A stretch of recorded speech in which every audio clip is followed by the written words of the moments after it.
Amém. Graça e paz, amados irmãos e irmãs, da parte do nosso Senhor Jesus Cristo. Para a gente é uma alegria poder estar aqui com vocês. O Ministerial do Tocantins, ele fecha essa volta que a gente sempre dá na região todo ano, trazendo uma capacitação, um envolvimento na dimensão do discipulado, das células, né? E eu quero louvar muito ao Senhor porque a gente tem parceiros, a gente não caminha sozinho, né?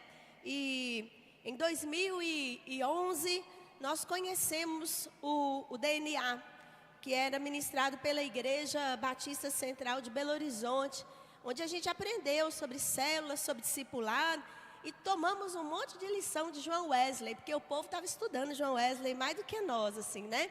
Em uma das ministrações que o pastor Wagner Carvalho, que é um dos pastores da Igreja Batista Central de Belo Horizonte, faz, ele ministrou essa palavra. Ele fez uma pesquisa tão extensa sobre João Wesley que eu falei com ele, passa a bibliografia, que eu acho que tem umas coisas aí que eu não estou sabendo, né?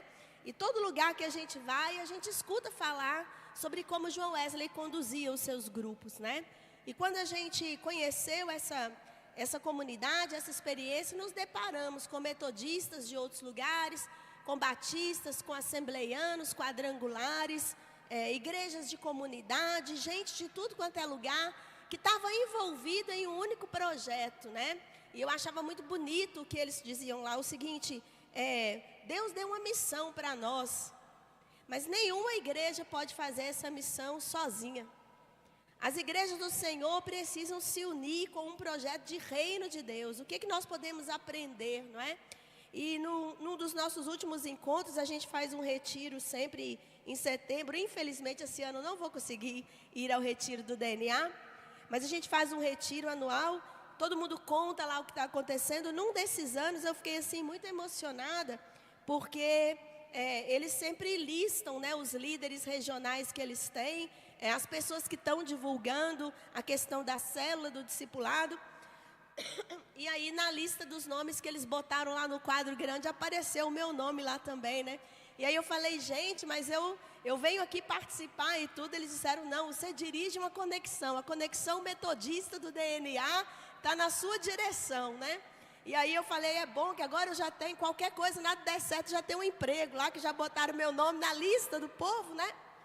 Mas assim, foi uma honra, eu quero dizer aos irmãos, foi uma honra, porque o trabalho que a gente vem fazendo, ele, como 8ª região, vem sendo reconhecido dentro e fora da Igreja Metodista.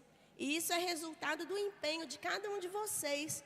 Porque quando eu vou lá falar, não estou contando vantagem, não. Tem a carinha de cada um de vocês, tem a história de cada um de vocês, membros e participantes da nossa região. Quando nós começamos a nossa região há 8 anos, vivemos grandes desafios, passamos por muitas situações, estamos ainda vivendo essas situações. Mas eu quero dizer aos irmãos que nos anos passados a gente estava ainda harmonizando, por exemplo, as nossas estatísticas, né? A gente estava sabendo quantos nós éramos. E eu recebi uma conta que a gente era 7.000 pessoas aqui na nossa região. E aí a gente corrigiu, a gente limpou o rol, a gente viu quem estava, quem não estava. Porque eu brincava com o pessoal no começo, né? Que rol de membro não é livre na vida, né, pastor? Tem que saber a diferença. Tem gente que está aqui, não está lá, tem gente que está lá, não está aqui, não é? A melhor coisa possível que a gente pode fazer é estar nos dois lugares, que aí é o ideal, mas a gente não pode confundir. Então, se a pessoa não está na vida da igreja, não justifica ela estar no rol. Mas se a pessoa está na vida da igreja, ele precisa ser ganhado, ele precisa ser conduzido, liderado, para que ele entenda que ser membro da igreja não é vir aqui assistir o culto no domingo. Ser membro da igreja é salvar vidas para Jesus, é de fato viver o evangelho. E nós estamos fechando esse ano de 2024 com ainda os resultados. Agora em julho foram fechados os resultados do ano passado na nossa região. E pela primeira vez na 8ª, a gente pode considerar que tivemos um crescimento real de número de membros. Porque todo ano a igreja está recebendo membros, só que na estatística fica, né? Sai um bocado, entra um bocado, a gente ainda está corrigindo algumas coisas.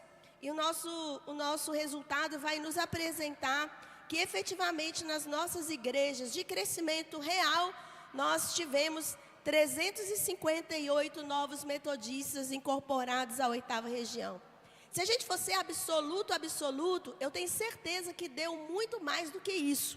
Só que na estatística fica quem sai e quem entra. Talvez alguns que estão saindo agora já tinham sido saídos, até levados para a glória há mais tempo, mas o pastor não tinha atualizado, né? Mas efetivamente a gente tem esse número hoje aí de quase 400 novas pessoas. E eu vi, né, eu senti, eu até comentei no grupo de pastores em outubro do ano passado, falei, gente, o que está acontecendo? Né? Uma nova unção, porque todo dia estou batizando, né? E o melhor jeito da gente receber pessoas na igreja, de fato, é pelo batismo. Significa que são novas pessoas mesmo. Não são gente que está vindo de uma igreja para outra, mas gente que está aceitando Jesus, né? E nessa dimensão, a gente vem com muita alegria para esse momento, entendendo que a 8ª está começando a fazer uma nova etapa na sua transição. Nós que estamos recebendo treinamento em discipulado, nós aprendemos que a transição ela é permanente. A igreja está sempre transicionando. Uma hora ela não tinha a visão do discipulado, agora ela passa a ter. Aí ela começa a ter a visão do discipulado, ela passa então a fazer supervisão, não é? Depois ela vai começando a formar novos líderes que vão crescendo e vão se aperfeiçoando. E a grande última fase dessa transição, que faz o ciclo todo recomeçar, é quando nós temos pastores e pastoras formados, gestados em uma visão de discipulado. Gente que começou como líder de célula e agora está indo abrir uma igreja, emancipar uma igreja, levar uma nova função, não é? E Deus está nos conduzindo nessa direção.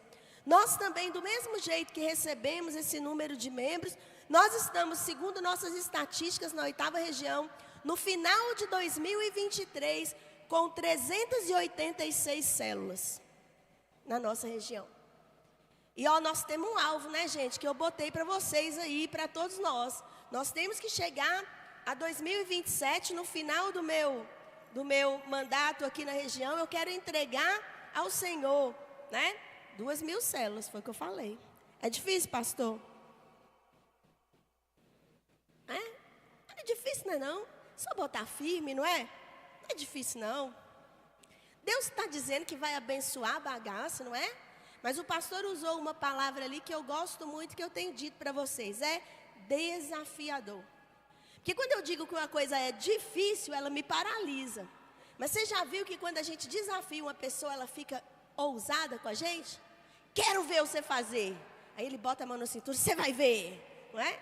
Então eu tenho falado com as pessoas, eu chego na igreja e falo, eu quero ver se o Alexandre vai conseguir, quero ver se ele vai conseguir, né? Para ver se o negócio agita, não é verdade? E eu quero falar então com vocês que nós vamos ter a seguinte dinâmica no dia de hoje.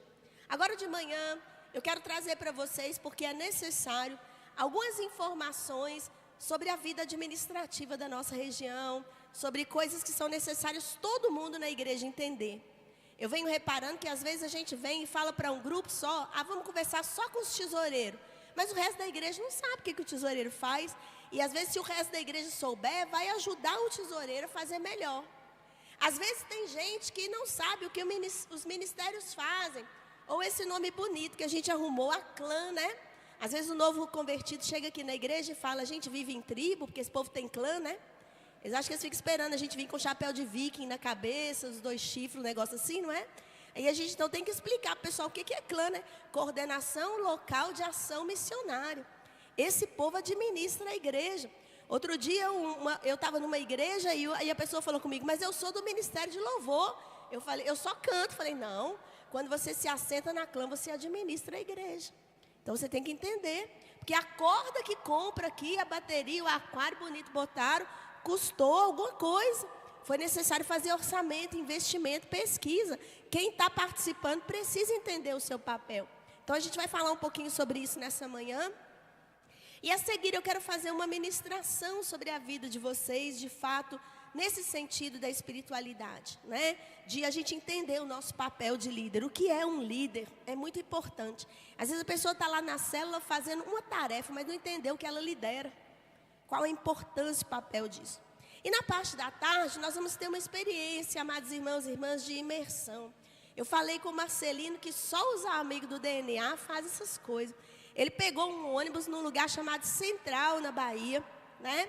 E ele tá que descreve aqui onde que é, perto de onde, eu não faço a menor ideia de onde que seja. Vou ter que pagar essa visita, porque a gente combina as coisas assim sempre entre nós, né? Mas ele viajou 18 horas de ônibus para estar aqui com a gente, né? Para contar para a gente o que Deus tem feito lá no interior da Bahia, numa região de quilombos, né? Quando ele deu o testemunho dele no nosso último encontro do DNA, eu falei, o povo metodista da oitava tem que ouvir isso. Porque nós estamos aqui em cidades grandes, com boas estradas, com casa bonita, tem ar-condicionado na maioria das nossas casas, irmãos. E nós não estamos entendendo, às vezes, a urgência da grande comissão. Nós temos que pegar umas pessoas que contem para nós o que Deus está fazendo aí fora, para a gente ser sacudido, não é? E despertado. Porque o Deus que está fazendo lá na Central da Bahia não é diferente do Deus que está fazendo aqui.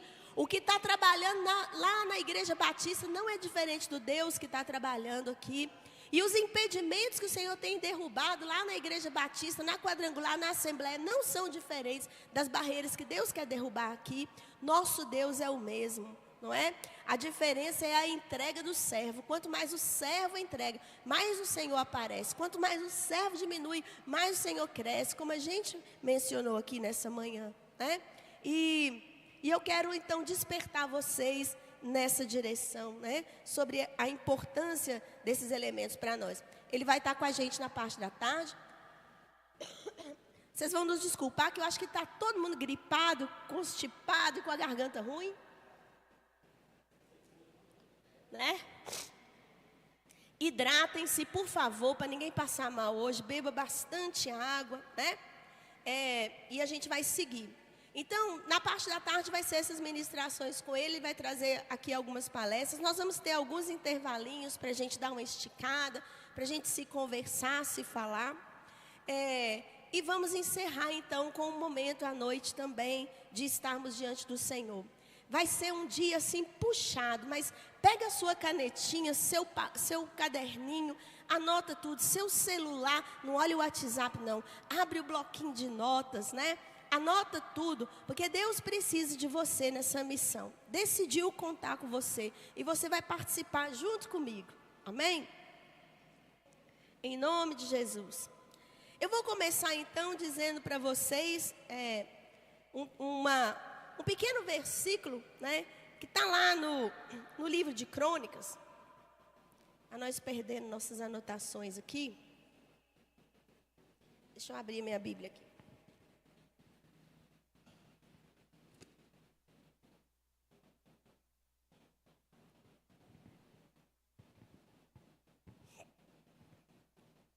Segundinho, por favor.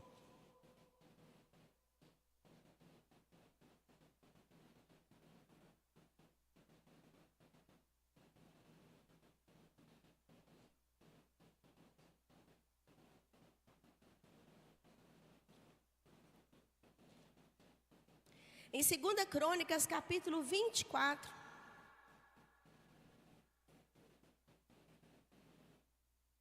Versículo 13.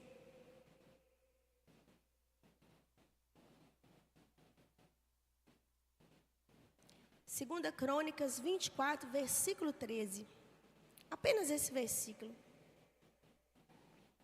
Diz assim a palavra do Senhor: e os homens encarregados do trabalho eram diligentes, o que garantiu o progresso da obra de reforma. Eles reconstruíram o templo de Deus de acordo com o modelo original e o reforçaram.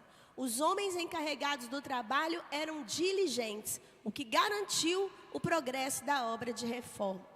Eles reconstruíram o templo de Deus de acordo com o modelo original e o reforçaram. Esse era o tempo do rei Josias. Quando Josias ele assume o governo do povo de Israel, ele tem 8 anos de idade. alguns estudiosos da Bíblia vão falar sobre os reis meninos. E todos os reis meninos foram bons reis em Israel. Começaram a governar cedo e fizeram o que era agradável aos olhos do Senhor. E Josias, ele tomou uma decisão. Ele falou, eu vou fazer uma reforma. Uma reforma que não era só do templo, era também uma reforma do culto, uma reforma da lei, da justiça. E durante esse tempo que ele está fazendo a reforma do templo, eles encontraram um livro da lei e trouxeram esse livro para Josias. Foi lido esse livro. Os autores dizem que esse livro que foi encontrado é o livro de Deuteronômio. Não é? Eles dizem isso, que esse livro que foi encontrado passou a fazer parte do cânone. E quando o livro foi encontrado, Josias entendeu que a obra era muito importante de ser feita. Eu quero que você permaneça com a sua Bíblia aberta nesse versículo, para eu destacar com você algumas características que são necessárias na administração da igreja do Senhor. Primeira coisa que eu quero destacar nesse versículo é a palavra encarregados. Encarregados, os homens encarregados do trabalho. Lá em Minas, aqui eu não sei como que é, mas lá em Minas tinha uma função nas empresas antigamente que era o encarregado. Alguém falava, esse aí é o encarregado. E todo mundo tinha medo do encarregado, né? Porque o encarregado era encarregado. O que significava isso exatamente? A gente não sabia muito bem. Mas havia uma mentalidade, essa palavra encarregado significava que aquela pessoa era responsável pela empresa, não é? Hoje a gente ia falar talvez de um gerente, de um supervisor, era o encarregado. Quando a gente vai para a Bíblia, a gente vê que essa palavra encarregado aparece algumas vezes. E ela vai falar, o apóstolo Paulo diz, olha, eu estou encarregado de pregar o evangelho. Ai de mim se eu não pregar o evangelho, eu estou encarregado. E aí você vai ver que essa palavra encarregar, ela traz contido nela essa ideia do encargo. Um encargo é uma responsabilidade. A palavra encargo significa responsabilidade. Responsabilidade. Também significa que aquela pessoa tem a posição de determinar algumas coisas. Porque ela é responsável, ela tem que fazer o serviço acontecer. Se o encarregado não se encarrega, a indústria vai à falência. Então você já imaginou o que é alguém receber o encargo de uma reforma? Tem pedreiro aqui? Tem pedreiro aqui? Levanta a mão os pedreiros. Quero abençoar vocês em nome de Jesus. Tem não? Pedreiro, nós estávamos falando ontem dos pedreiros. Nós não entendemos nada de construção. Estou construindo um sítio meu lá na roça, não entendo nada. Encarreguei o pedreiro de construir. Já encarreguei um pedreiro de construir que eu cheguei e estava tudo pronto. Esse pedreiro que eu encarreguei agora, ele fez 2 cômodos a mais na minha casa que não estava na planta. Vocês conseguem um negócio desse? Cheguei lá e a casa estava maior que o esperado. Nem ele tinha se atentado. Cheguei e falei, moço, mas não era para construir aqui. Aí ele diz, agora está pronto. Falei, tá mesmo, já foi, não é? Por isso está faltando cimento na outra parte. Por isso você está pedindo material a mais, você construiu que eu não estava esperando, não é? Mas eu não vou reclamar, até que ficou bom, tá bom, tá bom, né? Agora a gente só quer que a casa fique pronta. E aí eu disse, você é um bom pedreiro, tá tudo certo. Vou pagar você um pouquinho a mais, porque eu vou demorar mais tempo para voltar. Foi meu erro. O pedreiro sumiu. E agora o negócio está lá pelos meios. Sou obrigada a contratar outra pessoa e ir atrás de outro pedreiro, porque a pessoa encarregada não cumpriu com aquilo que era necessário. E quando ele não é encarregado, o prejuízo é muito grande. Porque não é apenas o dinheiro que eu paguei para ele. Comprei o material estragou lá, não é? Eu tenho um vizinho muito legal, assim, sobraram lá umas partes de piso, né? Que a gente botou na parte de baixo, sobraram alguns. Aí eu disse, quando a gente fizer o banheiro, que vai ser a última coisa, nós vamos usar esse material. E coloquei o material no cantinho. E disse para o pedreiro, você vai fazer isso, depois nós vamos fazer o banheiro. Estou sonhando com o banheiro. Já viu mulher quando constrói casa? Tem 2 coisas que ela sonha. É a cozinha e o banheiro. Amém? nós ficamos sonhando com o banheiro, né? Nós queremos assim, assado. Eu já estava sonhando, o piso estava lá. Mas o pedreiro sumiu, irmãos. E o vizinho pegou meus azulejos tudo. Foi lá e carregou. E o meu vizinho é tão tranquilo, que ele me disse: vem aqui na minha casa ver o meu banheiro.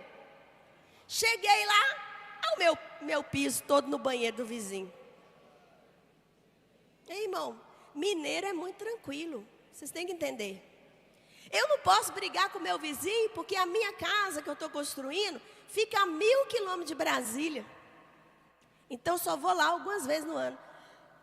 Eu não posso brigar com esse vizinho, senão eu chego lá e já derrubou minha casa, eu nem vi. Eu tenho que fazer amizade com ele. Maravilha de banheiro, ficou lindo.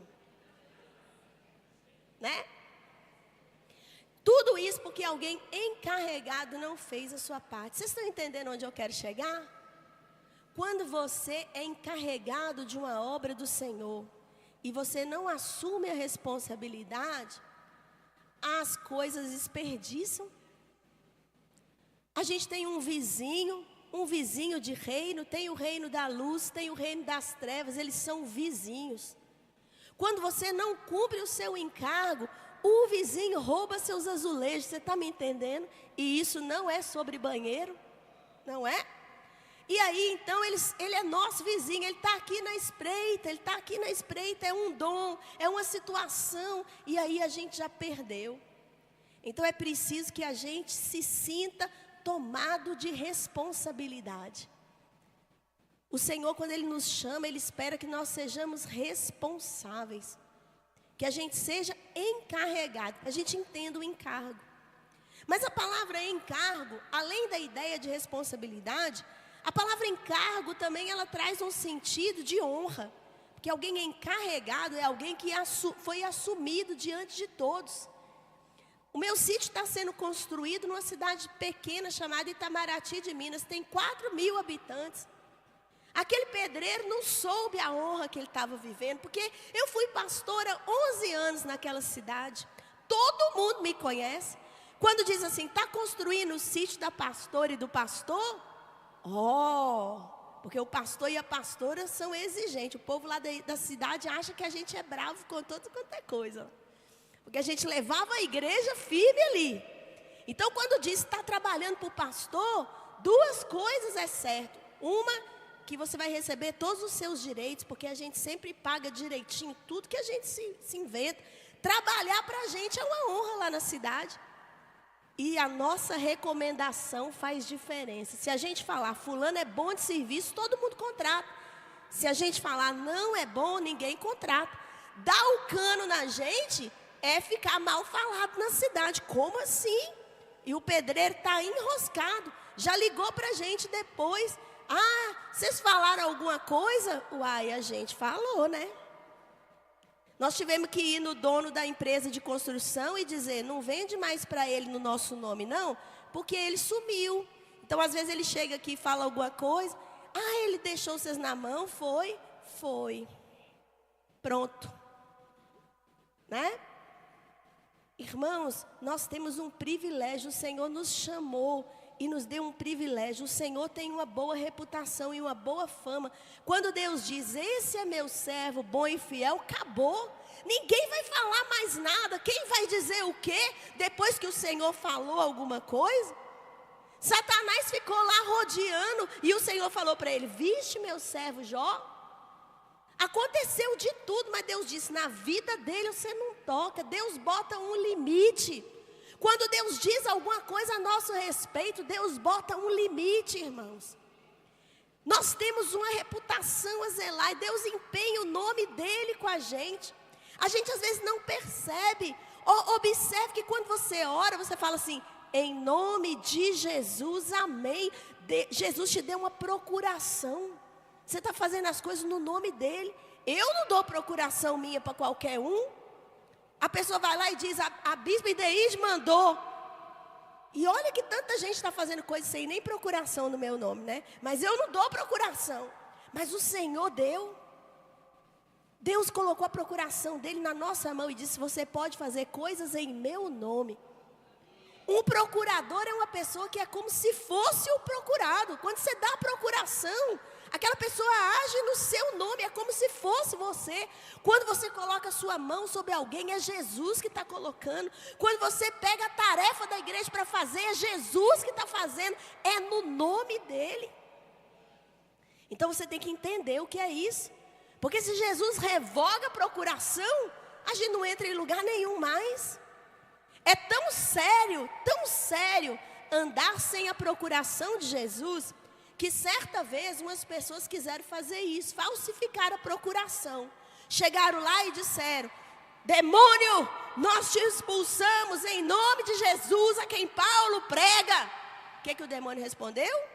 Conheço Paulo, conheço. Porque o diabo sabe quem tem procuração. Conheço Paulo. Jesus, sem discussão. Mas vocês são quem mesmo, hein? E não tem vergonha maior que apanhar do diabo não, moço. É muita vergonha apanhar do diabo. Um bicho que o Senhor falou, já está debaixo do seu pé. Você apanhar de quem está debaixo do seu pé, meu irmão, é muito feio. Mas isso aconteceu porque as pessoas falsificaram a procuração. Procuração de Jesus tem que ser pega no pé da cruz, tem outro lugar.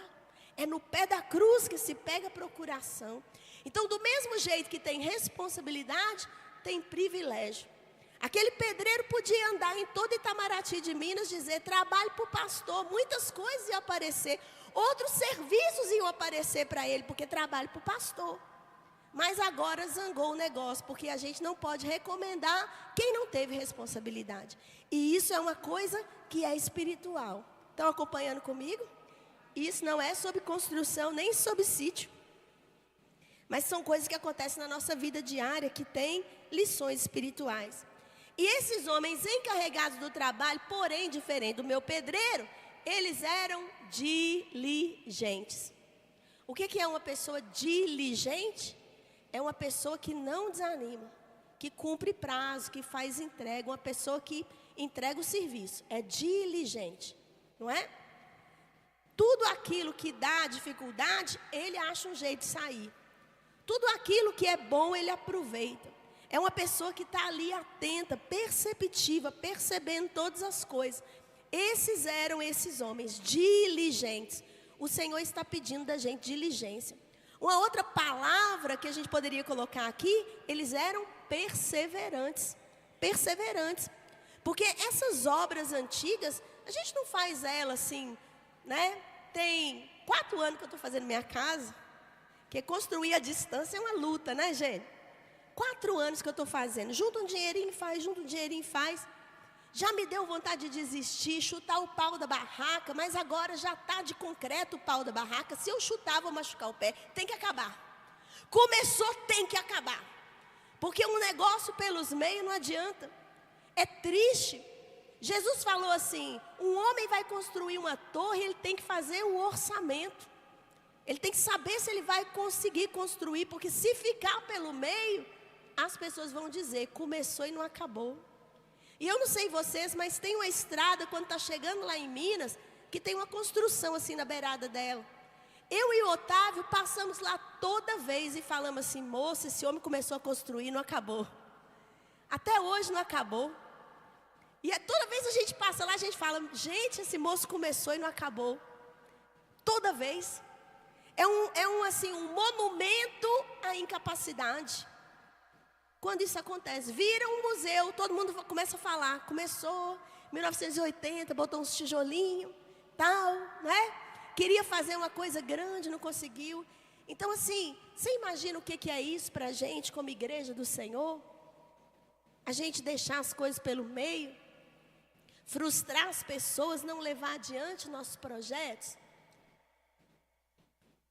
Quando a gente prega a palavra de Deus para uma pessoa, insiste com ela, caminha com ela, nós estamos tocando o filho que ela vai ter, as gerações seguintes. Nós ficamos, amados irmãos e irmãs, nessa mesma cidade de Itamaraty de Minas, pequenininha, lutando por 6 anos com o Guilherme. Guilherme era um alcoólatra conhecido na cidade. Não foi nenhuma, nem duas, nem três vezes que nós pegamos o Guilherme caído. Guilherme, senta aí no banco da igreja. Agora você vai ouvir o culto, vai ficar sentado aí, Guilherme. O culto termina, alguém vai na cozinha, faz um café para esse homem. Quantas vezes levamos ele para casa, demos banho nele, vamos arrumar uma roupa limpa para você, Guilherme, pelo amor de Deus. Tinha dia que ele aparecia lá em Cataguases, porque são 20 quilômetros de distância, né? A congregação e onde eu morava. E ele aparecia em Cataguases, que era a cidade maior. Batia na minha porta, eu abria a porta, tá Guilherme todo sujo, que já caiu do cavalo pelo meio do caminho. O cavalo já ficou para trás, chegou só ele na cidade. Todo sujo. Eu abria a porta, ele já falava, ô pastora, por favor, não fica bravo comigo não. Ô Guilherme, como que eu não vou ficar bravo com você, Guilherme? Eu estou gastando minha Bíblia toda que você não está resolvendo. Botamos em casa de recuperação, foi, veio. E aí, na última vez, ele deu uma firmada. E aí, eu fui eleita para cá como bispa, né? E o primeiro ano foi meio complicado, corrido, não vi Guilherme. Segundo ano, não vi Guilherme. Terceiro ano, quando a gente estava de férias, o pessoal falou, pastor Marcelino, o Guilherme está convidando a gente para o casamento dele. Eu falei, uai, Guilherme achou a alma gêmea, foi? Como que é isso, gente? Não achou, menino, vai casar. É mesmo? É. Mas a gente veio antes, não deu para a gente ir no casamento do Guilherme. Passou uns tempos agora, mas das últimas vezes que eu fui lá no meu sítio, tá a gente lá mexendo na construção, veio um homem a cavalo. Entrou na porteira, era Guilherme, chapéu na cabeça, todo bem vestido, gordinho já, pancinha. É só quando a gente casa arruma uma pancinha, né? Desceu, né, do cavalo. Oi, pastor. Oi, tudo bem? Bem, dia. Vim aqui fazer uma visita para vocês, porque eu comprei o sítio aqui do lado. Eu falei, uai, virou um latifundiário, foi? Comprei, nós estamos ali criando umas galinhas, tal. Estou lá na igreja, vim aqui falar com vocês que eu estou lá na igreja. Diligência, irmão, 6 anos. Chega uma hora que a gente pensa, não vai prestar esse negócio. Senhor Jesus, às vezes eu tenho que fazer a oração da minha avó tinha oração, salve e leva, né? Porque se deixar aqui muito tempo, vai desviar de novo, salve e leva, né? Muitas vezes eu orei, salve e leva, né? E de repente está ali Guilherme hoje, latifundiário, hein? Comprou o sítio, andando de cavalo, chapéu na cabeça. Quem diria?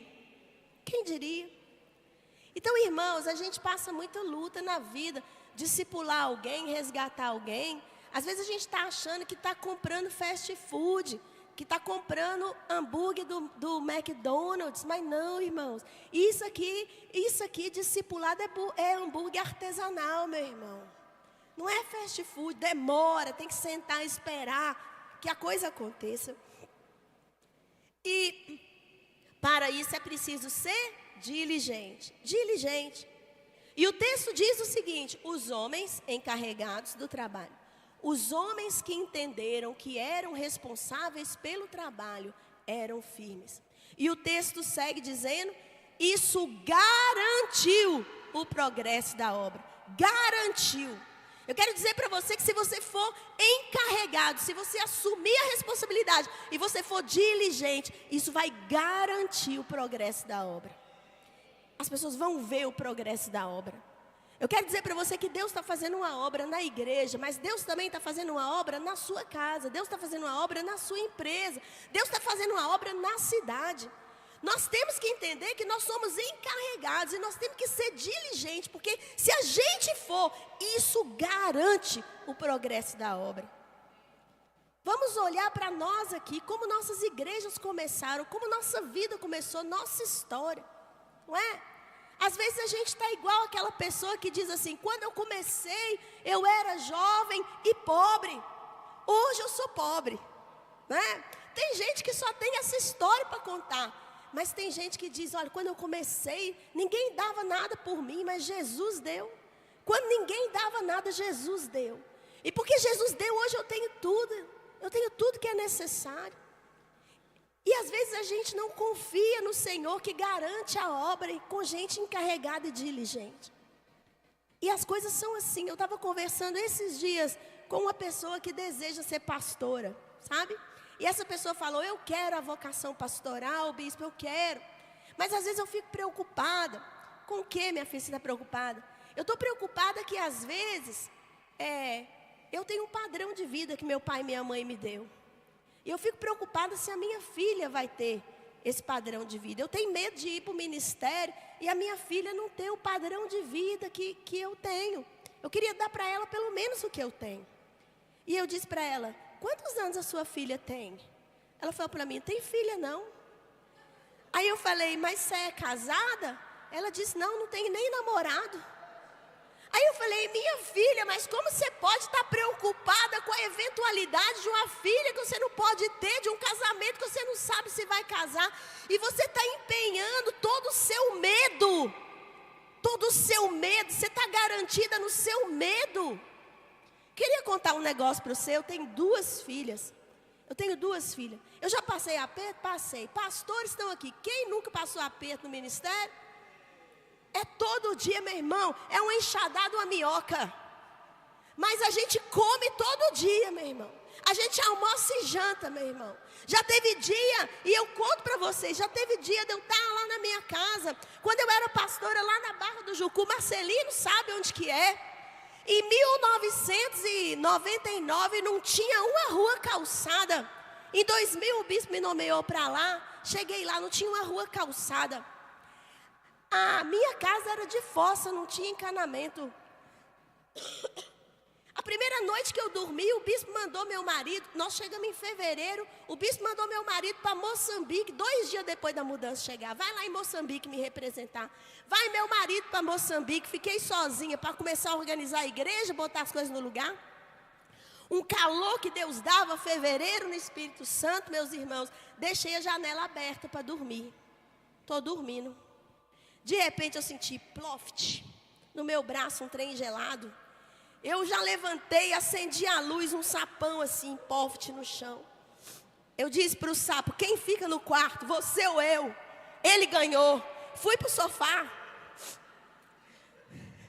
No outro dia, o coitadinho do sapo estava morto lá dentro. Eu tinha que ter botado ele para fora, morreu.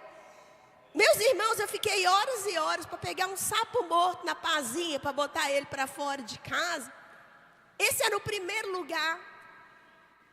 Um dia, a irmã falou comigo, pastora, a igreja arrecadou R$600, meu salário era R$400.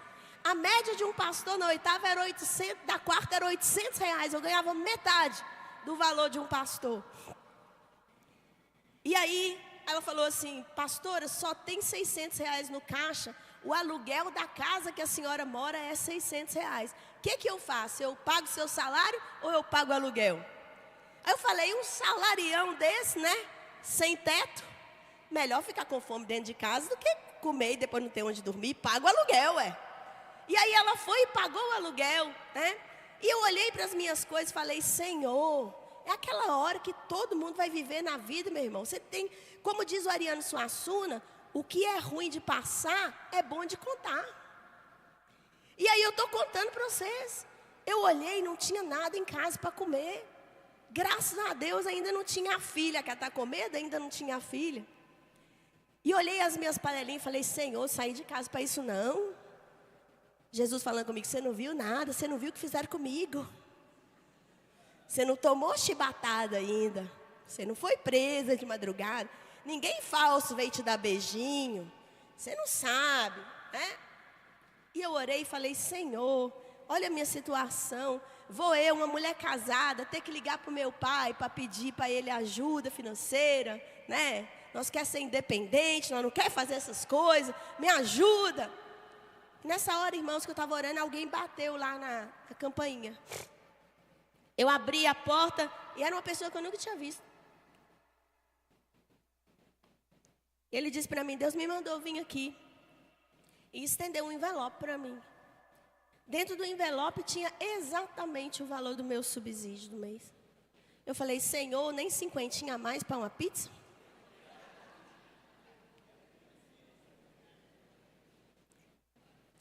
Isso aconteceu, amados irmãos e irmãs, essa única vez.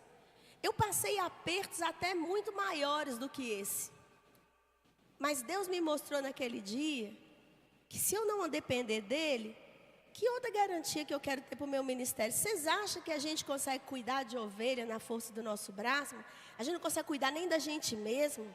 Nem da gente mesmo a gente não consegue cuidar. A gente fica doente, gripado, fica ruim lá na cama. Nem da gente mesmo a gente não consegue cuidar. Às vezes eu vejo pastores e líderes dizendo: eu cuido de 50, de 100. Maravilha para você, meu filho, você é o super-homem, que eu não consigo cuidar nem de mim. Se não é o Senhor que está ao nosso lado, Israel que o diga. Se não é o Senhor. Então a gente precisa acreditar no progresso da obra. E eu falei com aquela menina: se você não aprender a depender de Deus agora que você está sozinha, você corre o risco de nunca casar. Você corre o risco de nunca ter essa filha que você quer. Ai, bispa, a senhora está colocando maldição sobre mim? Não. Não estou colocando não. Eu estou dizendo que o seu medo não vai te deixar viver essas coisas. Porque você vai olhar o moço, ele é bonito, bem apessoado, você vai pensar: e se ele não for um bom pai? Aí você não casa. Aí você casa com alguém e você pensa assim: acho que eu não vou engravidar, porque está acabando a água no mundo, o calor está subindo, a poluição. Gente, se a gente for viver de medo, a gente não faz nada. Nada. A Bíblia mandou o povo de Israel, na época do exílio, plantar árvore, construir casa e ter filho no exílio. E eu hoje estou querendo ter condição, tranquilidade para poder fazer as coisas. Irmãos, observem o que Deus está fazendo com a nossa igreja, tirando as bases da nossa confiança, que é isso que eu vejo. Porque a gente confiou em tradição, confiou em história, confiou em dinheiro. Mas a gente não confiou no Senhor como a gente deveria. Para vergonha nossa. E não são os membros não, estou falando da liderança. Nós que lideramos, não confiamos no Senhor para conduzir vocês. E Deus está quebrando a gente. E quem vê, entenda. Porque quem for quebrado permanece de pé. Quem endurecer, não fica. Deus está movendo as bases. Mas aquelas pessoas diligentes vão garantir o progresso da obra. O texto ainda segue dizendo para a gente, né? Garantiu. E eles reconstruíram o templo do Senhor. De qual jeito? Como que eles reconstruíram? O texto diz: de acordo com o modelo. De acordo com o modelo original. Deus deu um modelo original para a igreja metodista. Lá em João Wesley, Deus deu um modelo. O modelo era célula, irmãos. Era grupo pequeno. O modelo era uma estrutura de supervisão. Qualquer pessoa que leia qualquer coisa sobre João Wesley vai ver que ele não estava contando com pastores profissionais. Ele não queria nem bispo, não sei nem o que eu estou fazendo aqui. Ele não queria. Ele uma vez falou um negócio que a gente não gosta de dizer, mas ele falou, está escrito. Ele falou assim: me transforma num asno, num jumento, no burrinho do Shrek, mas não me faz bispo. Ele falou a nós aqui. Mas ele estava na base mesmo, buscando pessoas. Ele falou: me deem homens com o coração de Deus, que não tenham medo do pecado. Ele deu bobeira que ele tinha que ter falado homens e mulheres. Nessa hora ele falou só homens, ele deu bobeira. Mas ele reconheceu a bobeira dele, porque lá na frente ele escreveu assim: Deus deu um ministério ordinário para os homens, mas deu um extraordinário para as mulheres. Está escrito, irmão, está escrito. Escreveu, já era. Ele disse isso, por quê? Porque ele queria contar com todo mundo. Por que ele falou que o ministério das mulheres era extraordinário? Porque as mulheres estavam trabalhando, pregando, mas elas não podiam ir para a escola. Na época dele, elas não podiam frequentar a faculdade. Elas não podiam fazer um monte de coisas que os homens podiam fazer. Então ele falou: é extraordinário. Nem as barreiras da lei impedem Deus de usar as mulheres. Deus não tem limite. Naquela época, pregadores leigos não podiam pregar, só pastores ordenados. Era na igreja anglicana. João Wesley escrevia o sermão e falava com o povo assim: leia. Se alguém disser alguma coisa, você fala: estou lendo, não estou pregando, eu estou lendo o sermão. Né? Porque a palavra tinha que chegar. Então ele fez um trabalho excelente. Ele perguntou para a mãe dele, como é que nós vamos fazer a missão? A mãe dele falou, invista nas crianças, educa as crianças, quebranta o coração delas para Deus, seja firme. Wesley abriu as escolas, ele não abriu escola para ganhar dinheiro, ele não abriu universidade, ele abriu escola básica, meus irmãos. E nós fomos fora do planejamento. A nós aqui, nós temos que reconhecer, a gente tem que construir de acordo com o modelo original. O texto diz que eles não fugiram da planta. E observa, a planta do templo, do primeiro templo, foi dada a Moisés por Deus. Moisés tinha a planta do templo, está no livro de Êxodo. Ele recebeu o modelo da planta. Isso foi passado de geração em geração, porque esse templo tinha que ser construído na terra que Deus determinou. E tem hora que a gente está querendo construir em outro lugar que Deus não determinou. É de acordo com o modelo original. Perceba então comigo? Seja encarregado, seja diligente, seja obediente.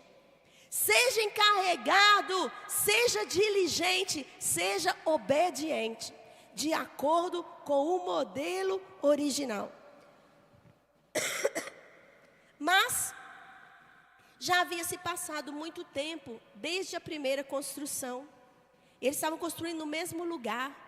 E ali já tinha passado muitas guerras. Agora eles já sabiam as fraquezas do modelo também que eles tinham, no lugar que eles tinham construído. E a última coisa que o texto fala é que eles reforçaram. Então o modelo original precisa ser reforçado. Então hoje a gente tem coisas que na época de João Wesley não tinha. A gente tem o WhatsApp, não tem? Rede social. Essas coisas precisam ser usadas para reforçar o modelo. Não é para fazer outra coisa diferente, é para reforçar o modelo. Porque o modelo foi dado por Deus e o modelo é bom. Observe que a gente continua usando as redes sociais, mas a gente continua fazendo as mesmas coisas antigamente. A gente prega, não é? Usa palavra. A gente fala, está aí nos vídeos. A gente usa a mesma coisa, é a mesma coisa, só que em outro suporte. Então a gente precisa reforçar o nosso modelo. Acreditar no nosso modelo. Nós temos aqui na nossa região, desde o início da região, nós temos o Conecta. O Conecta é um modelo testado, aprovado em muitas outras coisas. Quando o Conecta chegou aqui na 8ª região eclesiástica, ele já tinha sido testado, pelo menos na igreja de Cataguás, 8 anos. Além disso, no modelo do DNA, ele já tinha sido testado por quase 30 anos. Além disso, ele foi testado em João Wesley. João Wesley teve mais de 10 mil grupos pequenos, você sabia disso? Na época dele, ele liderava 10 mil células. Deu uma inveja, não? Senhor, perdoa. Que deu agora aqui? Eu senti, meus irmãos. Ela vindo assim, ó, verdinha, igual no desenho do Divertidamente. Que o olho até brilhou aqui agora. 10 mil células, já imaginou? 10 mil células, meu Deus. Em todo o Reino Unido. Não era só ali na Inglaterra, não. Era na Irlanda. Na Grã-Bretanha toda, aquele negócio todo ali daquela península. O negócio atravessou o Atlântico, chegou lá nos Estados Unidos com Thomas Cook. Francis Esbury. Meus irmãos, o modelo original é bom. O modelo original é bom. É a gente cuidar da outra pessoa, não ter medo, ser ousado, entende? E isso aqui que eu estou dizendo para vocês também é administração. Eu não vou me deter, portanto, muito, que eu quero dar um intervalinho agora, antes da segunda palestra. Mas eu quero voltar à minha palavra. Quem aqui é líder de ministério e integrante de clã? Quem aqui é?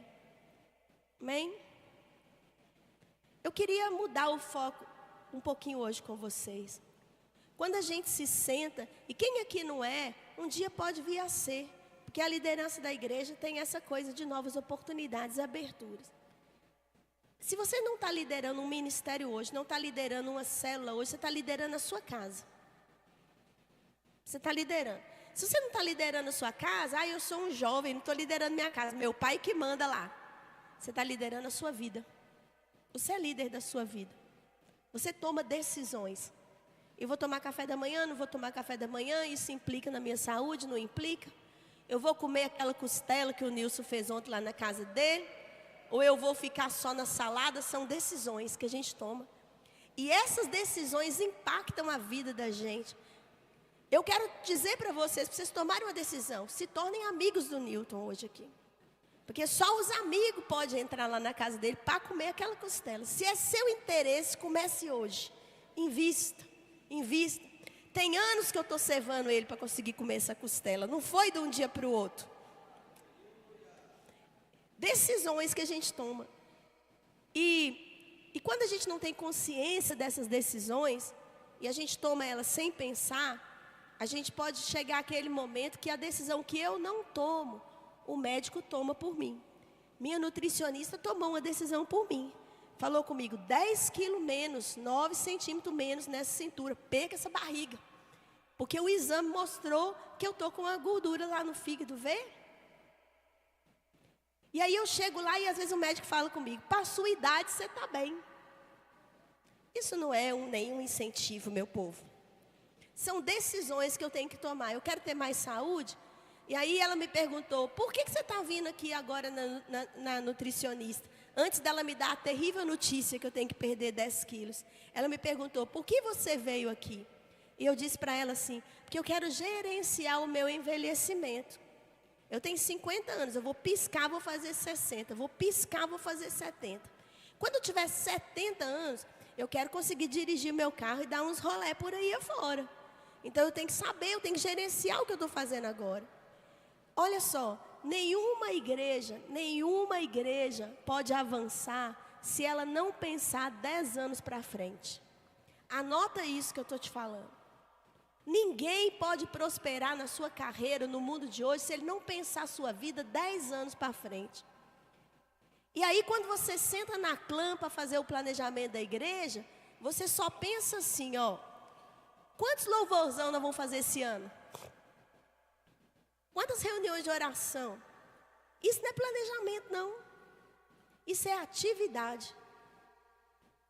Eu estava conversando com uma pastora que está numa congregação. A congregação dela tem 25 anos. Você há de convir comigo?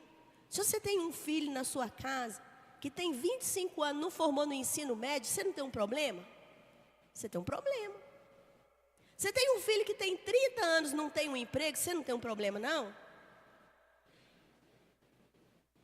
Então a gente precisa gerenciar. A gente não gerencia os nossos filhos, eu vou viver, você vai viver sua vida até X.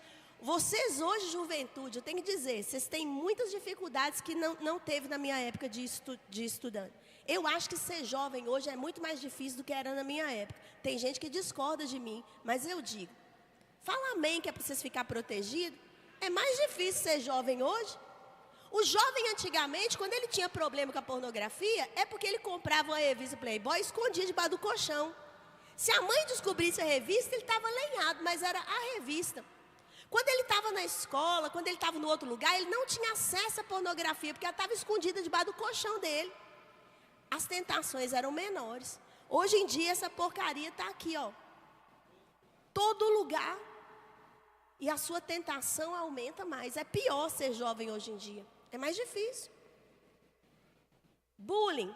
Eu tinha Lucimar quando eu estava na escola. Lucimar me batia de segunda a sexta. Eu apanhava de segunda a sexta, meus irmãos. Puxava meu cabelo. Puxou meu brinco aqui, que ficou minha orelha balangando. Era horrível a Lucimar. Mas dava sexta-feira de tarde, meu irmão. Era libertação. Lucimar sumia para lá, eu sumia para cá, sábado, domingo, maravilha. Segunda-feira começava outra vez a tortura, mas era de segunda a sexta. Com isso aqui, Lucimar ia estar me pentelhando domingo, 7 horas da noite, me escrevendo mensagem, me chamando disso, daquilo. É muito pior ser jovem hoje em dia. É muito pior. Isso significa que vocês têm que construir barreiras emocionais mais fortes.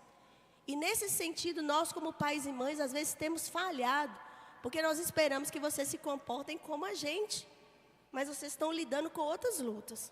Falei, ajudei agora? Ficou bom para vocês? Ficou. Mas tem o outro lado. Tem o outro lado. Ser jovem hoje tem muito mais facilidade do que na nossa época. Porque na minha cidade não tinha faculdade. Eu queria estudar, não tinha faculdade. Na minha época, a gente não podia fazer científico, que era o nome do curso técnico do 2º grau. Porque científico é só gente rica que faz, que vai para a faculdade. E aí vocês acreditam que eu sou técnica em contabilidade? Eu sou, porque era o único curso que tinha. Pensa uma pessoa que detesta números, sou eu. Eu gosto de escrever poesia, gente. Quero fazer contabilidade, não. Eu só não tomei pau porque eu errei a fórmula e tirei 0 na prova. O professor falou comigo, estou com dó de você, minha filha. Porque eu sei que você errou a fórmula. Deixa eu ensinar a fórmula de novo, você faz outra prova. Ele me passou ali raspando, porque ele me deu uma segunda oportunidade. Sorte que eu tinha uma cara bonitinha, que ele gostou de mim. Mas o meu pai disse assim, eu só pago para vocês até o ensino médio. Essa é a minha obrigação. Se quiser fazer faculdade, você se vira, porque agora fez 18, 19, tem que trabalhar. Hoje, graças a Deus, meu pai pensa muito diferente. Mas ele também achava que não valia muito a pena gastar dinheiro com as meninas, porque elas vão casar. E ele usava a expressão, esfria no tanque, é que a esfria no tanque, esquenta no fogão. Para que vai gastar dinheiro estudando menina? Pergunta a ele hoje se ele não tem orgulho da filha dele. Hein? Eu fui a primeira pessoa da minha família a fazer um doutorado, mas, irmãos, eu ralei cada milímetro do caminho, porque não tinha ninguém para pagar para mim. E essa é uma coisa que a juventude hoje tem mais facilidade. As escolas estão no online, estão no EAD, mete as caras, gente, aprende. Mas essas coisas também valem para os idosos que estão aqui. Eu sempre quis estudar, nunca tive oportunidade. Está viva, minha irmã. Hoje tem oportunidade, entra na escola. Estuda, faz o que você deseja, porque para sermos bons líderes, nós temos que ter um coração de aprendiz. Todo dia tem um negócio novo que a igreja precisa aprender, porque o diabo está na nossa frente com pós-doutorado, e a gente está reclamando de ler 2, 3 folhinhas da Bíblia. Às vezes eu escuto o crente falando, vou colocar meu filho na Universidade Federal, não, que aquilo desvia todo mundo. Você desvia na esquina, meu irmão. Seus filhos estão emburrecidos sem estudar e estão desviados.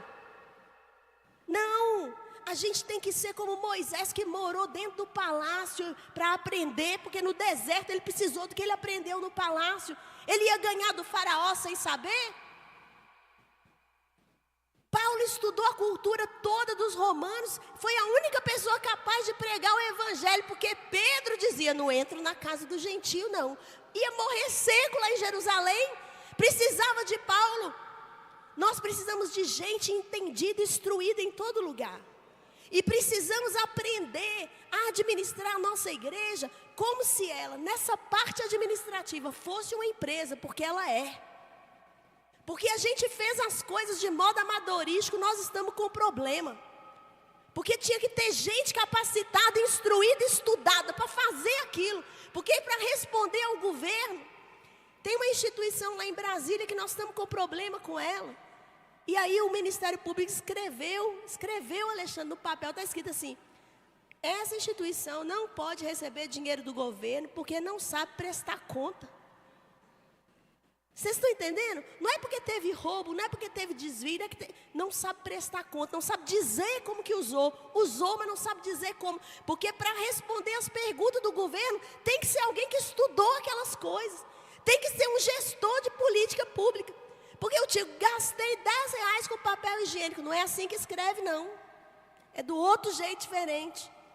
Esse código aqui está errado. E sabe o que isso significa? Isso significa milhões em multa. Eu estou com um papel lá de milhões em multa para pagar, de uma instituição que não soube prestar conta para escrever no relatório.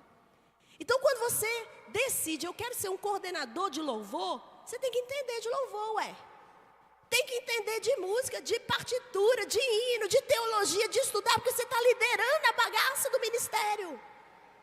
Não é só escolher as músicas no domingo, é saber se alguém está desafinado. Desafinou, irmão? Ó, para afinar tem que cantar assim. Não é? E tem que resistir para aprender, porque é duro aprender. Você lembra como é que foi quando você entrou num carro para dirigir a primeira vez? Já entrou no carro para dirigir a primeira vez? Onde que liga? Ai, meu Deus! Não é? Tudo trocado. Você sai pedalando nos pedais do carro, ao invés de apertar e soltar. Não é isso? Hoje, quando você senta para dirigir, você nem olha. Você faz tudo sem olhar, meu irmão. Mas no começo você estava com medo. Tudo que você faz com excelência hoje, você já teve medo de aprender um dia. O que te trouxe a excelência foi resistir ao medo e continuar. E continuar. E não é só isso não. Você sabe o que faz um verdadeiro motorista? É depois que você bate o carro uma vez. Estou falando a verdade. Depois que você bateu o carro uma vez e você continuou dirigindo, é que você vai ser um bom motorista. Porque agora você superou o trauma também. E aí tem gente que fica com medo o tempo inteiro. A pessoa que já bateu fala, é isso, gente, é isso. Né? Eu já bati umas 3 vezes já. Eu ainda estou esperando. Meu problema é que eu sou azarada. É os outros que batem em mim. Ou então o pivô do carro quebrou a roda. Rodei com o carro. Né? Todo mundo dizendo, o que foi que você fez de errado? Eu andava com o WhatsApp do mecânico. Não havia nada o que fazer. O pivô quebrou e a roda travou. Para dizer para os outros que não era culpa minha. Guardei esse print muito tempo. O carro bateu, paf, no muro. No barranco, no meio da estrada. Bateu no barranco. Eu olhei e disse, Deus é bom. Quebrou esse pivô dessa roda, o carro fez isso. Se quebrasse o dessa roda, o carro fizesse isso, eu caía dentro do rio. Bateu no... Desci. E é claro, aquilo lá que a gente vive. O trauma é para ser vivido, meus irmãos. Desci do carro, olhei tudo quebrado. Carro sem seguro, carro de pastor, carro velho sem seguro, meu irmão. Um Vectra, meu irmão. Bateu no mundo. Eu desci e falei, meu Deus, meu Deus. O caminhoneiro desceu para me ajudar. Tudo bem, senhora? Tudo bem. Meu Deus, meu Deus. E aí ele disse assim, mas você está bem? Estou bem, eu tenho que pagar, eu tenho que pagar. E aí ele falou para mim assim, mas minha senhora, o importante é a vida.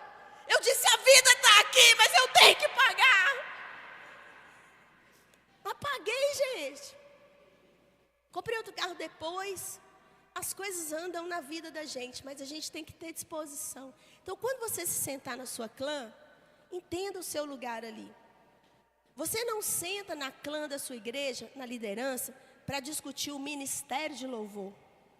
Você senta na clã para dirigir a igreja. A igreja.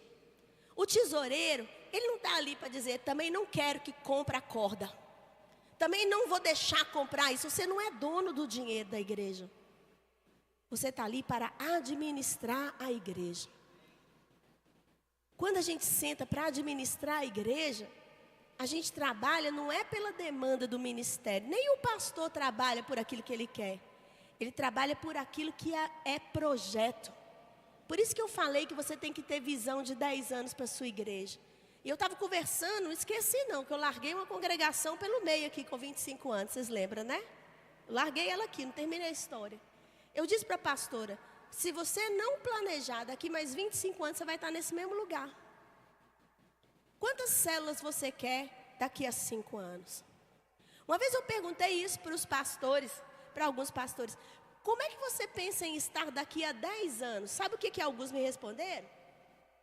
Aposentado. Falei, então sai hoje. Sai hoje, porque quando você responde isso para mim, na sua cabeça você já aposentou. Você vai manejar 10 anos da sua vida, porque você já aposentou na sua cabeça. Entendeu? Qual é o líder que você vai formar até lá? Eu quero botar um desafio para você. Você só vai ser um bom coordenador de ministério de louvor o dia que você formar outro coordenador de ministério de louvor. Enquanto for você que fizer 10, 20 anos, você não é bom. Você vai ser bom na hora que você fizer outro. A presidente da Sociedade de Mulheres só vai ser boa o dia que ela levantar outra. Pode voltar. Ô, gente, vamos fazer a eleição aqui da Federação de Mulheres. Tem 4 aqui, ó. Qualquer uma das 4 está valendo. Você só vai ser um bom líder de célula o dia que você tiver 2, 3 líderes de célula em treinamento. Você diz, se eu morrer hoje, essa célula multiplica. Não vai atrasar um dia o dia da multiplicação, porque eu estou fazendo minha tarefa. Um líder forma outro líder. Um líder não manda nos outros. Um líder não determina coisa, um líder forma outro líder. O dia que Barnabé e Paulo brigaram, Paulo já estava pronto. Barnabé falou, brigamos, vai embora do seu caminho, mas você já sabe fazer o serviço. Líderes que não entendem isso, ficam o tempo inteiro com as pessoas embaixo do braço, e depois, quando dá algum problema, ele diz, ele que não quis, não, você que não soube formar. O dia que Jesus falou assim, olha o que Jesus falou para você e para mim, vocês vão fazer a obra que eu faço, e vão fazer obras maiores ainda. Jesus deu a gente a autorização de fazer coisa maior do que ele, e a gente como líder tem medo de quem é melhor do que nós na igreja. Jesus não teve, você tem. Jesus autorizou a gente a fazer obras maiores. E sabe por que a gente pode fazer obras maiores que Jesus? Porque a gente tem mais tempo que ele, para poder fazer mais quantidade. Nós temos mais tecnologia do que ele. Nós temos carro, né? Ele andava a pé, de burrinho. Jesus pegava as coisas emprestadas, a gente tem propriedade privada. Ele não tinha onde reclinar a cabeça, a gente dorme no ar-condicionado.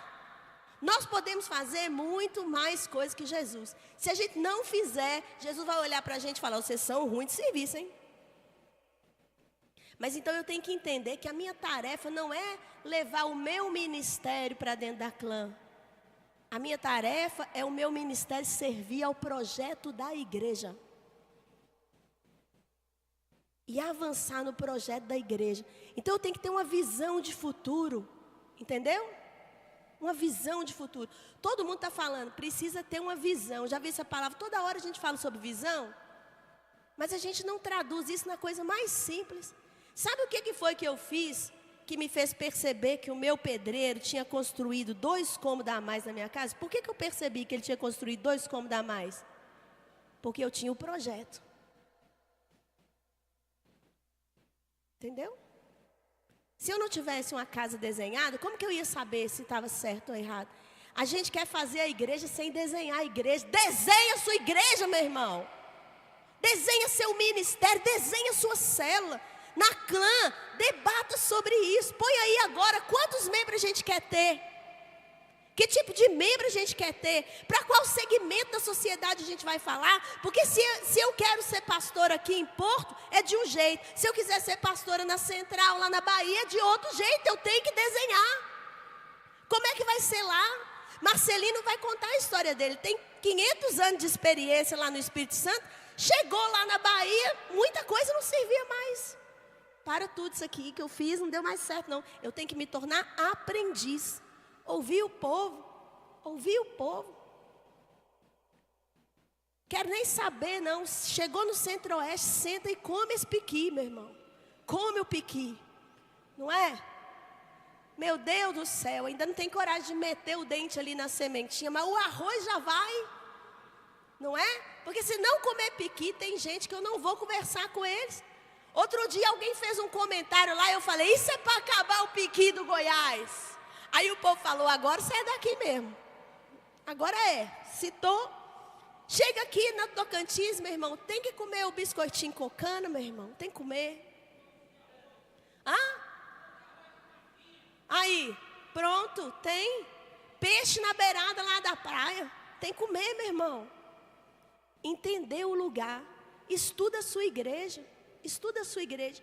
Quando você chegar na clã, líder do Ministério de Louvor, de Ação Social, o Ministério de Ornamentação não bota flor na frente da igreja. A tarefa do Ministério de Ornamentação não é botar flor na frente da igreja. Qual é a tarefa do Ministério de Ornamentação? Preparar um ambiente agradável pelo qual o Espírito Santo vai tocar as pessoas na igreja. Não é botar flor. Não é botar flor. O ministério da mordomia não é para colocar água na frente para o pregador. É para garantir que a voz do pregador vai chegar até o final, que o povo tem que ouvir a palavra. O ministério da sonoplastia não é para fazer o som funcionar. É para que a voz chegue mais suave no ouvido de quem está ouvindo. E penetre sua mente e chegue no seu coração. O ministério de louvor não é para cantar música, é para atrair a presença do Espírito Santo de Deus. O pastor não é para dizer só o que deve ser feito, o que não deve ser feito. O pastor é para conduzir a visão recebida de Deus em obediência. Porque tem que ser construído de acordo com o modelo original e reforçado. Ok? Isso posto, meus irmãos e irmãs, eu quero dizer para vocês o seguinte. As igrejas aqui do Tocantins estão muito atrasadas com seus relatórios no aprisco. Muito mesmo. Muito mesmo. E vocês não estão conversando isso na clã, porque se vocês tivessem, já tinha resolvido. O tesoureiro ou a tesoureira pode estar passando o maior aperto sozinho. Quem é tesoureiro aqui? Leva devagarzinho assim, para ninguém ver muito, não te culpar do que eu estou falando. A responsabilidade da igreja local em entregar os relatórios não é só do tesoureiro, não. Porque se você não entregar a notinha para o tesoureiro no dia certo, ele não consegue lançar no aprisco, sim ou não? Se você não botar o CNPJ nas notinhas, ela não pode adicionar, porque chega lá, a Miriam briga com vocês, que eu conheço Miriam, 8 anos que eu estou trabalhando com ela. Eu chego lá com a notinha sem CNPJ, ela falou, vai ofertar na região, né, bispa? Nem eu recebo. Porque ela tem que prestar, e não é porque a Miriam é chata não, porque a Miriam tem que prestar conta para a contabilidade. Ela chega lá, a contabilidade diz, essa nota não pode, volta a Miriam com as notas. Mas o contador também não está sendo chato. O contador responde para o governo. E o governo diz, essa nota não serve, essa não serve. Todos nós estamos debaixo de autoridade. E aí eu queria desafiar o Ministério do Louvor, que prepara o ensaio lá no sábado, mas às vezes na terça-feira, na quarta-feira, está de bobeira. Aí pode falar assim, tesoureira, quer que eu ajude a fazer um lançamento lá? Está faltando alguma notinha, alguém para cobrar? Talvez o Ministério da Administração possa ter mais pessoas contribuindo, participando. A lâmpada está queimada aqui, tem gente que vem e reclama todo dia que a lâmpada está queimada, mas não avisa alguém responsável, que às vezes não entrou naquela sala. A sala das crianças está faltando luz, a gente reclama, mas não conversa com o Ministério de Administração, que às vezes não foi na salinha naquela semana. A gente administra a igreja, a gente não administra o nosso ministério. Mesmo porque o ministério não é nosso, ele é do Senhor. Vocês estão me entendendo? Então existe uma série de instruções que os tesoureiros recebem cotidianamente. Pastor e pastora que está aqui, em nome de Jesus, senta com o seu tesoureiro e pergunta o que ele faz. Esses dias eu estava conversando com uma pessoa e ela me disse, podemos demitir o fulano, podemos demitir, porque o serviço dele é de 2 em 2 meses. Falei, não, o serviço dele aparece de 2 em 2 meses, mas o serviço dele é cotidiano. Você está querendo demitir uma pessoa que você não sabe o que ela faz. E às vezes a gente está aqui na igreja sem saber o que o outro faz. A gente não sabe o que o tesoureiro faz. A gente não sabe o que o pastor faz. Um dia um pastor bem idoso, aposentado, chegou lá em Cataguases, estava pregando na igreja. Naquele tempo os pastores sentavam aqui atrás, né? Estou eu e Otávio sentados aqui atrás, Marcelino. E o pastor pregando lá na frente. Coisa que não vamos fazer, nós que estamos aqui, é desdenhar os jovens, quando eles assumem. E éramos 2 jovens pastores e um aposentado meio amargurado, precisando de terapia. Chegou lá na frente e falou assim, vocês têm que cobrar o pastor, cobrar muito mesmo, porque ele está aqui para trabalhar pela igreja. Até aí, beleza, que todo mundo tem que prestar conta. Mas ele falou assim, liga lá às 6 horas da manhã, o pastor tem que estar em oração. Liga lá às 5h30, para ver se ele está acordado. E Otávio, meu marido, que todo mundo aqui conhece, já sabe como que é, lá de trás dizendo assim.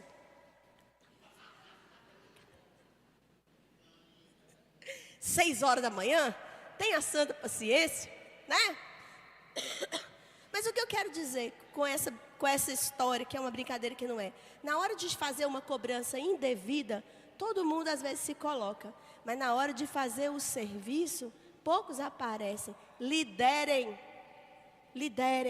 não deixa ninguém dizer que tem furo na sua tarefa, seja encarregado, diligente, obediente e use o modelo.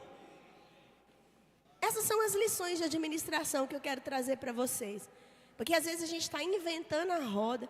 Tem gente na nossa igreja doido para trabalhar e a gente diz, não, você precisa esperar mais um ano pelo menos.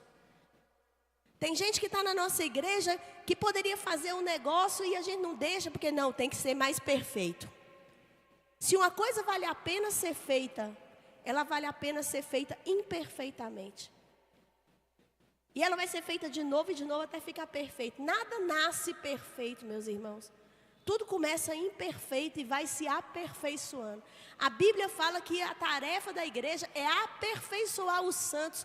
Como é que você vai aperfeiçoar alguém que você nunca usou? Bota as pessoas para frente.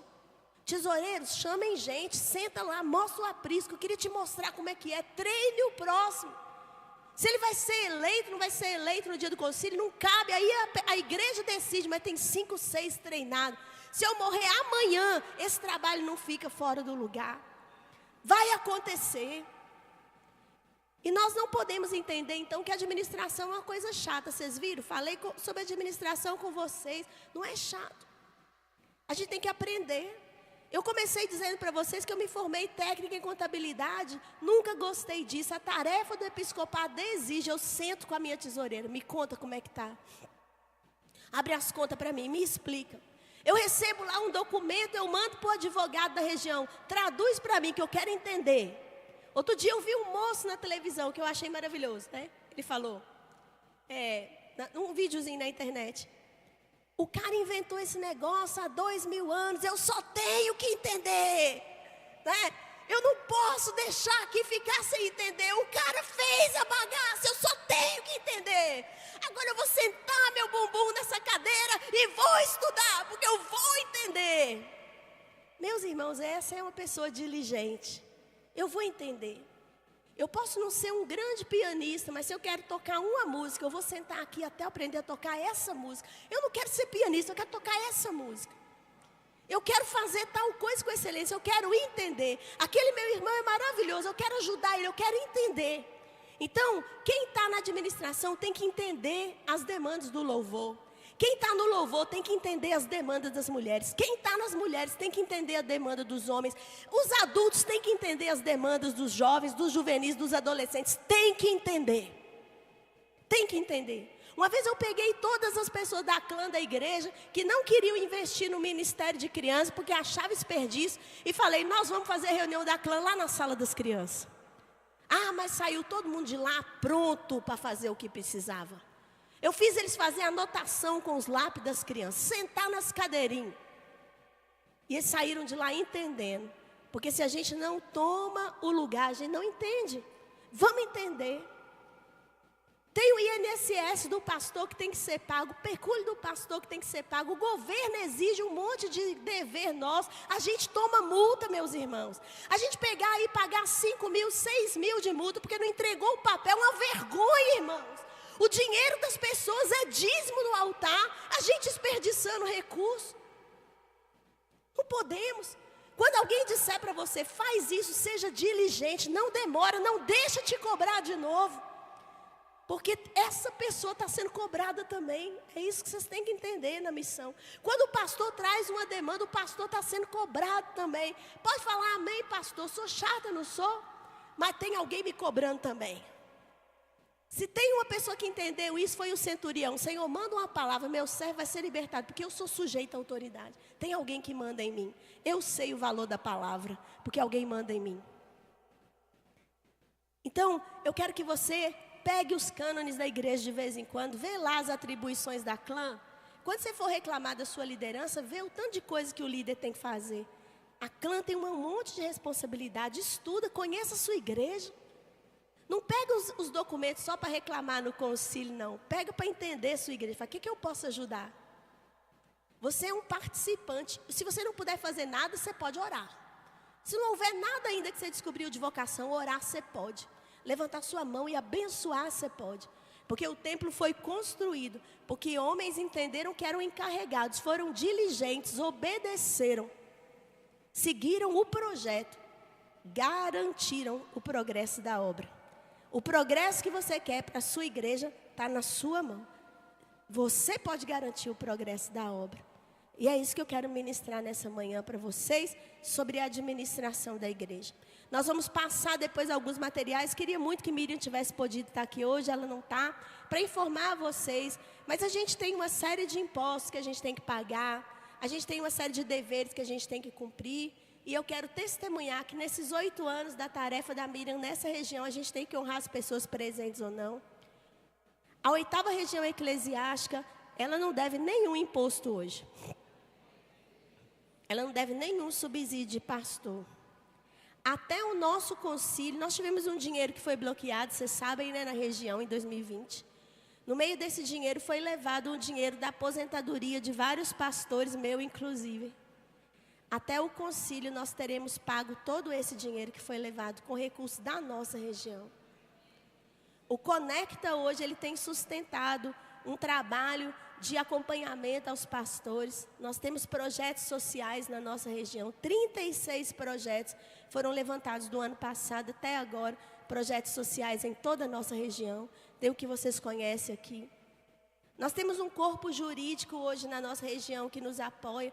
Todas as causas que a 8ª foi levada na justiça, a 8ª, de causas da 8ª, todas foram ganhas. A gente nunca perdeu uma causa na justiça. Entendeu?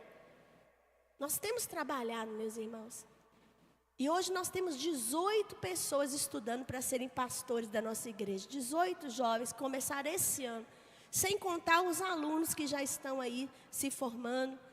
Alguns deles muito habilitados, que vão liderar as igrejas do futuro.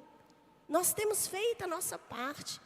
Mas a igreja local é fundamental nesse processo, porque é ela que vai receber todo o retorno disso, cada vez mais e mais. Então, nós precisamos prestar contas, amém? E entender esse lugar para a gente. Eu vou pedir a vocês aí vou dar a vocês uns 15 minutos de intervalo para a nossa próxima ministração. E aí a gente pode ir ao banheirinho e tudo, né? Que a gente necessita, né, meus irmãos? Mas eu vou pedir para vocês abrirem, antes disso, fiquem em pé comigo. E antes de eu liberar vocês, nós vamos fazer só um deverzinho. Abre a sua Bíblia em Romanos 12, 12. Ou projeta aí pra gente. Não precisa abrir não, ele projeta aqui para nós. Eu quero deixar uma palavra relativa também a esse primeiro momento para vocês aqui, que é esse versículo. Alegrem-se na esperança, sejam pacientes na tribulação e perseverem na oração. Essa semana eu aprendi, e aí eu vou ensinar para vocês, que eu estou percebendo que eu estou ficando velha, e não estou mais decorando versículo novo da Bíblia, isso é um pecado, percebi que eu tenho que decorar. Como já estou ficando velha, acho que na música facilita. E aí há uma canção que foi feita exatamente com esse versículo, que eu vou deixar aqui para a gente, enquanto a gente se espreguiça, se cumprimenta. Alegrem-se na esperança, sejam pacientes na tribulação e perseverem, perseverem, perseverem na oração. Perseverem, perseverem, perseverem na oração. Alegrem-se na esperança, sejam pacientes na tribulação. Perseverem, perseverem, perseverem na oração. Perseverem, perseverem, perseverem na oração. Última vez. Alegrem-se na... Sejam pacientes na tribulação.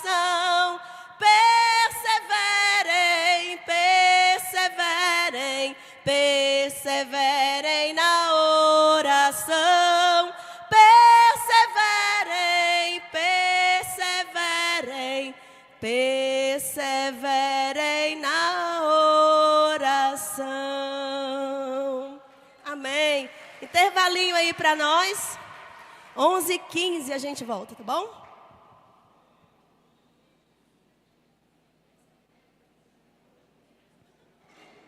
Aproveitem, se cumprimentem, se conheçam. Com a melodia.